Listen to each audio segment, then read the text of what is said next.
Hello à toi, j'espère que tu as la forme. On se retrouve aujourd'hui dans un tout nouveau concept de vidéo où on va se retrouver du coup tous les matins autour d'un bon café ensemble, toi chez toi et moi chez moi, en train de tourner cette vidéo dans mon tout petit bureau, mais que j'adore, c'est mon cocon dans lequel je m'épanouis. Donc si tu veux, ce concept de vidéo, il est tout nouveau sur la chaîne YouTube de Closer Evolution. C'est très simplement 10 minutes, j'ai un maximum de 10 minutes, tu vois, derrière l'écran j'ai un timer qui me dit le temps qui me reste, donc vraiment 10 minutes top chrono pour t'expliquer un concept autour des sujets qui me font vibrer au quotidien, c'est-à-dire la vente, l'entrepreneuriat, le mindset et comment atteindre tes objectifs pro-perso. La toute première vidéo que j'avais envie de faire répond à cette question. Julie, je ne sais pas si je suis fait ou si je suis faite pour l'entrepreneuriat. Let's go!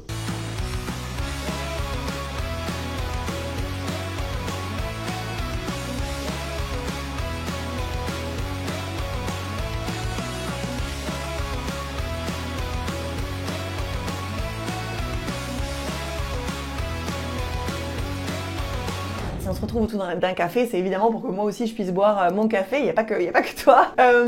Alors pourquoi cette vidéo aujourd'hui? Parce que toutes les personnes qui viennent à nous aujourd'hui ont une quête de reconversion professionnelle, soit parce qu'elles n'ont plus envie d'être salariées pour diverses raisons, soit parce que leur boulot a évolué ou elles-mêmes ont évolué et donc ça ne correspond plus à leurs envies, ça ne correspond plus à ce qu'elles veulent. Bref, elles sont dans une quête de reconversion pro. Donc si tu regardes cette vidéo, c'est que peut-être toi aussi tu te dis que le salariat c'était cool un certain temps, mais qu'à un moment donné, il est temps de passer à l'entrepreneuriat. Et en vrai, peut-être que toute ta carrière jusqu'à aujourd'hui, tu as testé le salariat et tu n'as jamais testé l'entrepreneuriat. Donc tu ne sais pas si c'est fait pour toi. Donc nous, avec Vincent, ça fait maintenant plus de 4 ans qu'on est entrepreneur. Et à travers notre expérience, j'avais envie de te donner des points clés qui peuvent t'aider à commencer cette réflexion pour te dire, est-ce que je me tente, est-ce que j'essaye d'être entrepreneur ou pas? Le premier point de mon côté qui est le plus important, c'est qu'en fait, quand tu t'imagines être entrepreneur, quand tu visualises un quotidien d'être entrepreneur, ça doit pas être juste le fait de se dire j'ai plus de patron, te motive. Ça doit être beaucoup plus profond en fait. Ça doit avoir un but,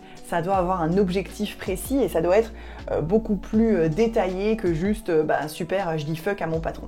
Il faut que quand tu t'imagines être entrepreneur, ça te bouffe de l'intérieur, ça te motive, ça te met la pêche et ça te met la patate, et donc ça même dans les difficultés. Deuxième point, oui mon ami, tu l'as entendu, il y aura des difficultés. Être entrepreneur, c'est pas facile tous les jours. Et je trouve que c'est parfois un peu dommage sur les réseaux sociaux de ne voir que le côté facile. Enfin, il y a beaucoup d'entrepreneurs qui mettent en avant aussi le côté difficile, mais bon, si on doit faire un ratio, je pense que tu as plus 70% des vidéos qui montrent les résultats du dur travail qu'ils mettent en place depuis plusieurs années, les voyages, beaucoup d'argent, investir, etc., etc. Bref, kiffer la life, mais tu as peut-être que 30% qui te montrent la réalité des débuts, le côté difficile, faire les trucs chiants, etc., etc. Parce que oui, c'est ça aussi l'entrepreneuriat. L'entrepreneuriat, c'est un peu comme si tu avais une to-do list de choses que tu dois faire dans ta journée, et il n'y a pas vraiment de moyen de squeezer le truc, tu vois. Sauf si potentiellement tu as envie de mettre de l'argent dans des personnes qui vont faire les choses pour toi et de déléguer.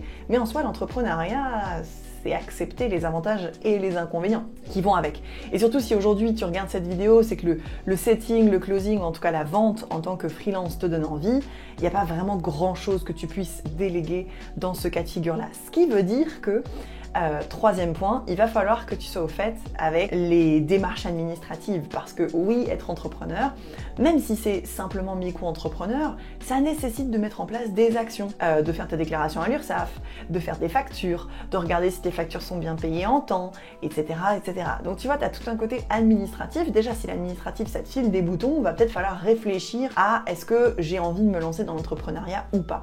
Parce que comme j'ai dit tout à l'heure, être entrepreneur, tu vois, c'est un peu comme quand tu es en couple. Quand tu es en couple, tu prends la personne dans sa globalité. Tu peux pas dire, ok, je t'accepte toi, mais alors tes défauts, vous restez à la porte et j'en veux pas. Bah non, c'est un package, ça va ensemble. L'entrepreneuriat, c'est pareil. Et je vois qu'il y a beaucoup de closers qui au final ne vont pas durer dans le temps dans l'entrepreneuriat parce qu'ils n'ont envie de choisir que les bons côtés et pas les mauvais côtés. Et ça, malheureusement, je suis désolée, mais ça fonctionne pas.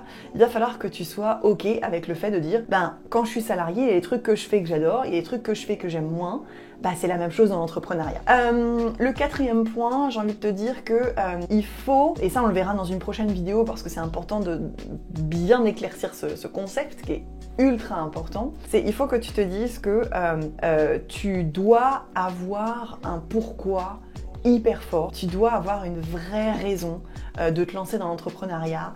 Encore une fois, un vrai truc, tu vois, qui te booste, qui te prend au trip, parce que quand tu auras des jours difficiles, et il y aura des journées difficiles, il va falloir que tu te connectes à ce pourquoi pour éviter d'abandonner. Moi, je te déconseille de te lancer dans l'entrepreneuriat si tu te dis, si ça fonctionne pas, au moins j'ai la sortie de secours qui est de revenir dans mon ancien boulot. Il n'y a pas vraiment d'intérêt à faire ça.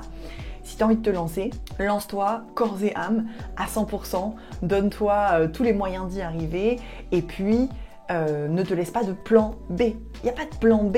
Tu choisis d'être entrepreneur, tu es entrepreneur et tu te donnes tous les moyens de réussir. Et ça, c'est comme tout dans la vie en fait, hein. C'est rien à voir avec juste l'entrepreneuriat. Si tu as envie d'entamer un régime mais que tu te laisses toujours un plan B en disant bon, au cas où, si ça fonctionne pas, je suis pas si mal dans la taille 40, tu vois ce que je veux dire? Qu'est-ce qui va te pousser à mettre les choses en place, mettre les actions en place pour arriver à la taille 36? Rien du tout. Donc, il faut absolument que tu sois au clair avec ce qui te drive au quotidien, ce qui te bouffe au quotidien et ce qui fait que tu vas perdurer dans le temps malgré les difficultés. Tu sais, être entrepreneur, c'est beaucoup de travail. Moi, je trouve que la première année de l'entrepreneuriat, et là je parle vraiment spécifiquement au closing et au setting, hein, parce que toutes les personnes qui ont envie de lancer, je sais pas moi, un e-commerce, créer leur offre, accompagner des gens, etc. Ça met potentiellement plus de temps à être en place. Mais vraiment pour le côté closing et setting, je te dirais, fixe-toi à peu près 1 an.